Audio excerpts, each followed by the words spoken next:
তুমি মাটির ঘরে থেকে যদি মাটির প্রদীপ হও, বা ময়ূর মহল জুড়ে যদি ঝাড়বাতি হয়ে রাও।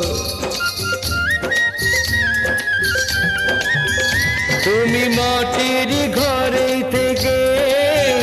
যদি মাটির প্রদীপ হও,